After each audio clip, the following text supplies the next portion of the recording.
Hi everyone, I'm Bob Szymoniak, the Superintendent of Fruitport Community Schools. I'm here to explain to you the Fruitport Community Schools FCS Master Plan, which our Board of Education took action on during a regular board meeting on January 18, 2021.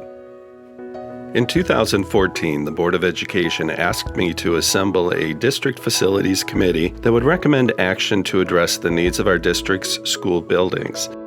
This group of dedicated parents, community members, and staff toured each building and saw that though the district had done a great job maintaining its old buildings, there were definitely issues related to traffic flow, air quality, failing infrastructure, inadequate electrical systems, and the fact that the learning environments were not conducive to modern educational programming, among many other things.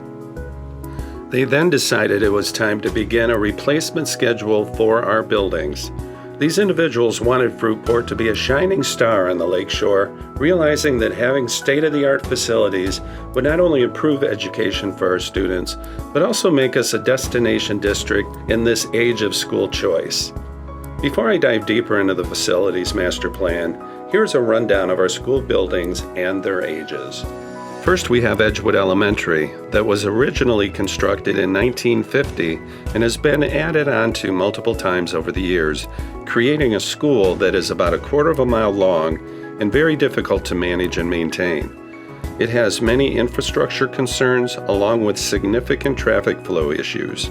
It is currently 71 years old. Next, we have Beach Elementary, which was originally constructed in the early 1940s and has also been added onto over the years. It has many of the same issues as Edgewood Elementary. It is currently around 82 years of age. Shetler Elementary is our newest elementary school and was built in the early 1960s. That makes it approximately 60 plus years of age. Fruitport Middle School was completed in 1969 and is 52 years old.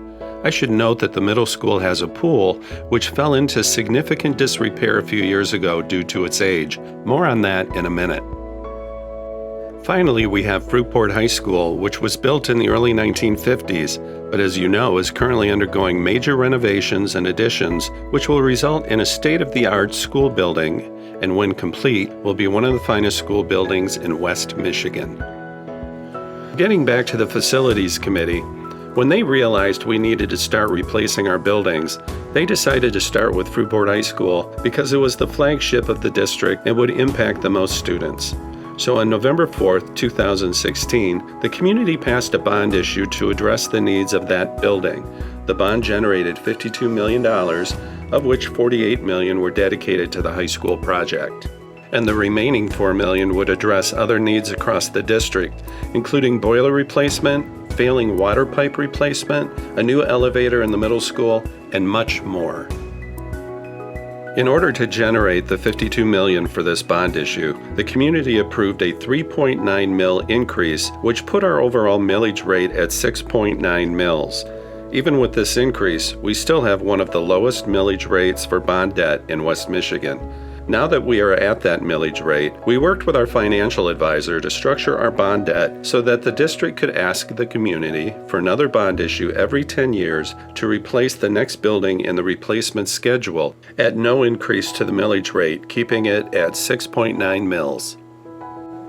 The tentative order of building replacement is seen on this slide. The decision to replace Edgewood Elementary next was based on the fact that it is our most inefficient building to manage and maintain due to its length and overall design. In working with our financial advisor, it was also determined that the district could ask for a 0 mil increase bond issue on May 4th, 2021 that would generate $8 million for district facility needs. These needs include upgrading HVAC systems district-wide to improve air quality in our buildings. It would also provide for air conditioning in all of our buildings. In addition, this bond would repurpose the middle school pool, which is too expensive to bring up to current codes, and would turn it into an auxiliary gym that could be available for community use. We could also install artificial turf in our stadium so that it could be used every day, as opposed to our current natural turf that would be destroyed with that kind of use. This would allow us to move the current football and marching band practice space to the stadium and replace the practice space with the new Edgewood Elementary. Artificial turf would also allow the stadium to be used by the youth football program and make it so we could host regional marching band competitions. This plan offers much to our students and overall community at no new cost to our citizens and businesses that pay our bond debt. With the promise of new schools for our students, our future looks bright as we work hard to be the best we can be for our current students and families, while being a destination district for families looking for a new place to land. Thanks for watching, and don't hesitate to give me a call if you have any questions.